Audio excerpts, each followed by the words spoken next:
Greetings, everyone. I'm Jim Finley. I'm one of the faculty members at the Center for Action and Contemplation. I want to begin by welcoming you to the grace of this time that we have together to sit together in silent prayer in the spirit of Advent, reflecting on the gift of Jesus' birth in our own life and in the world.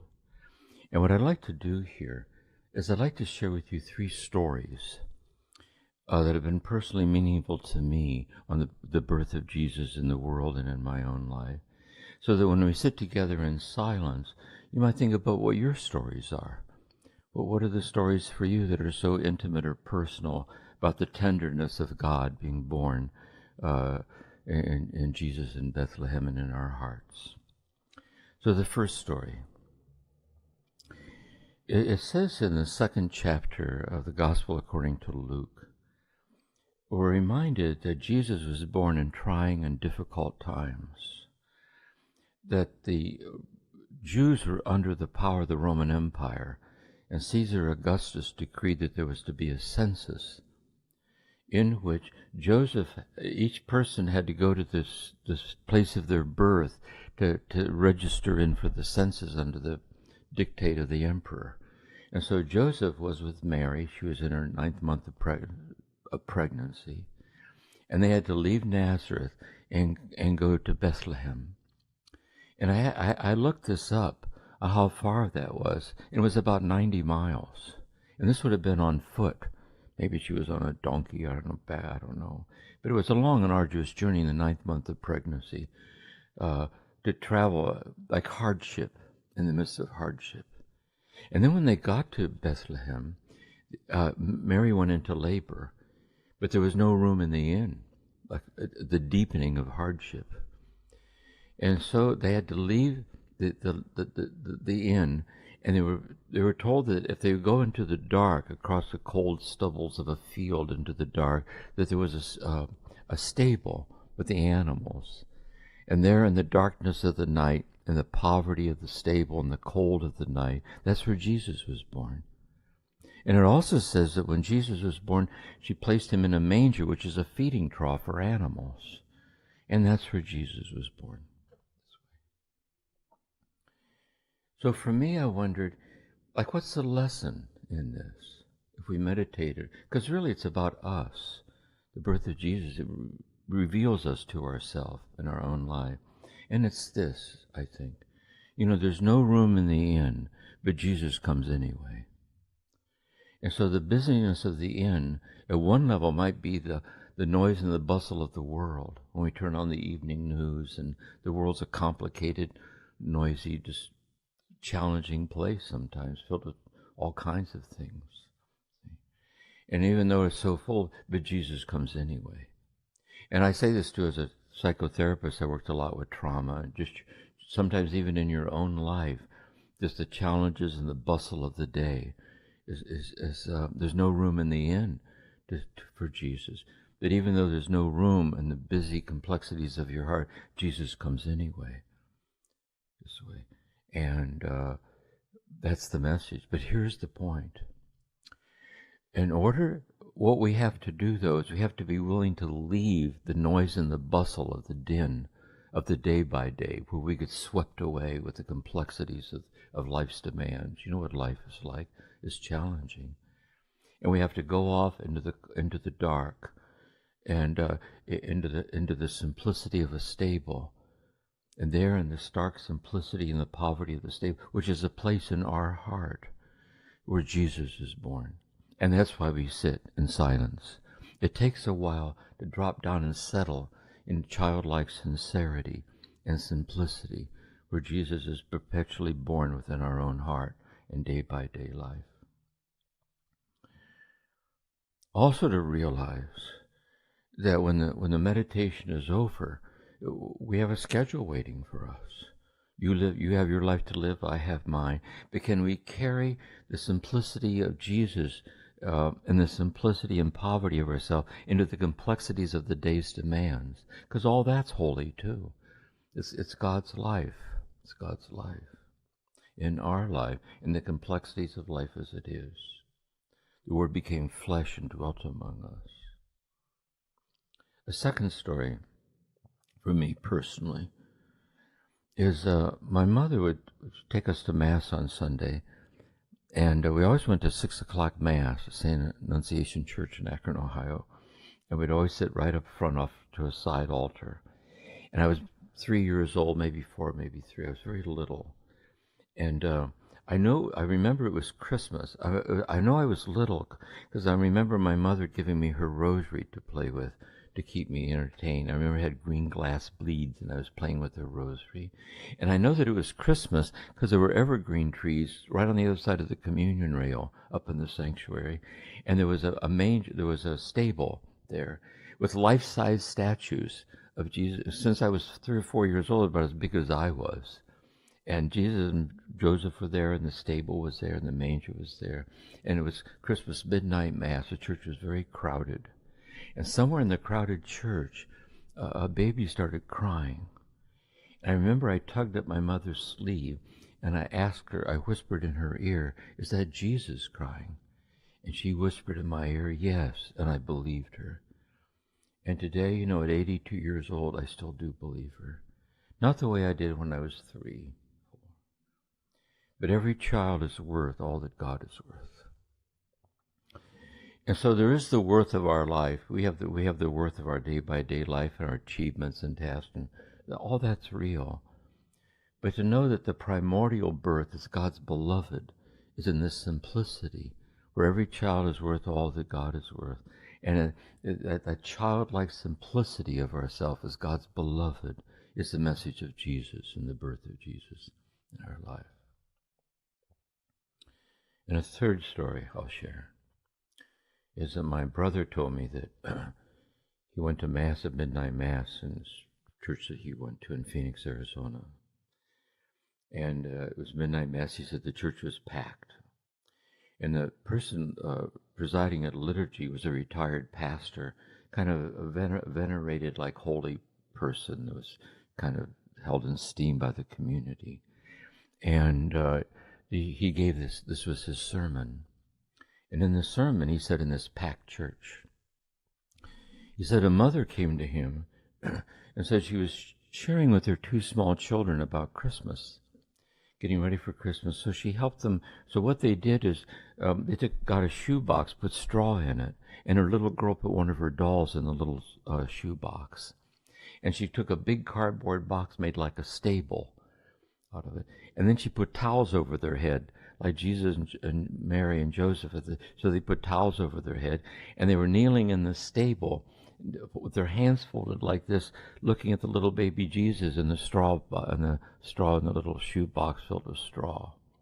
And she said they were singing something real low.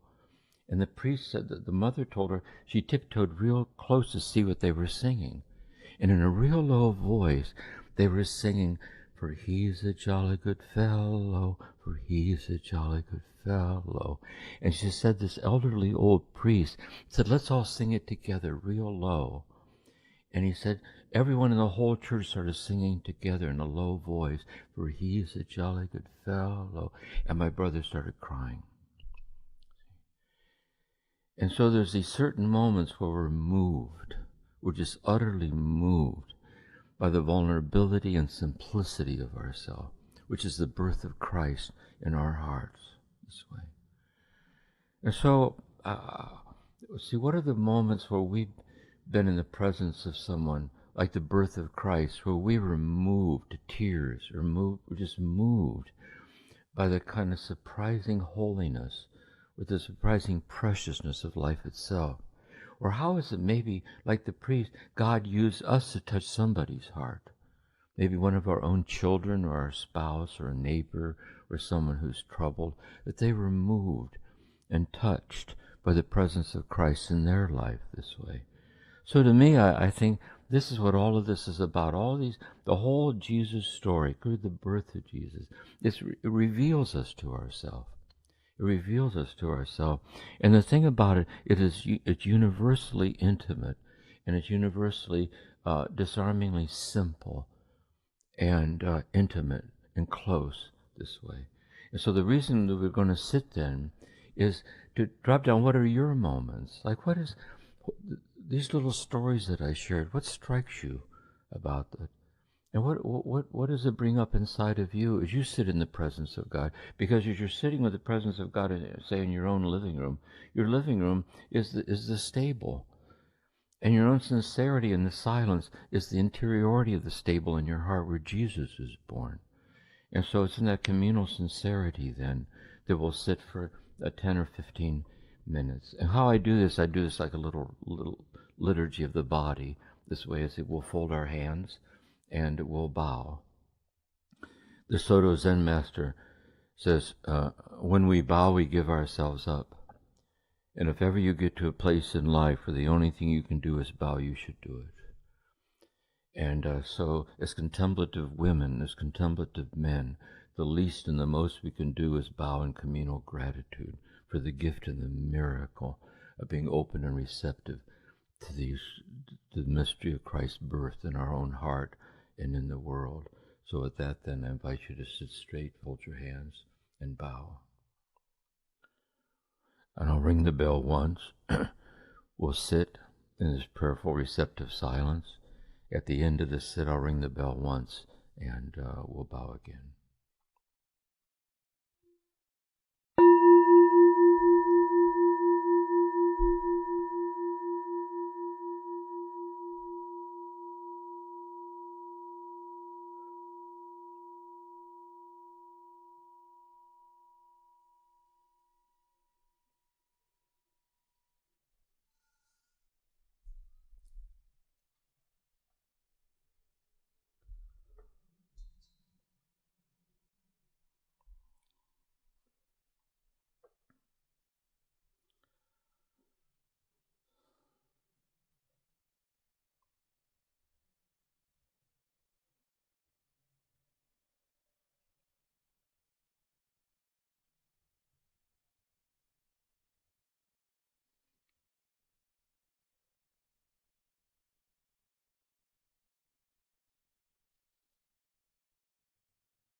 So may you take the poverty and simplicity of the birth of Jesus and this simplicity in your heart and carry it into the chores of the day, knowing how mysteriously God's present in all those details of your day-by-day life. Blessings to all of you. Peace.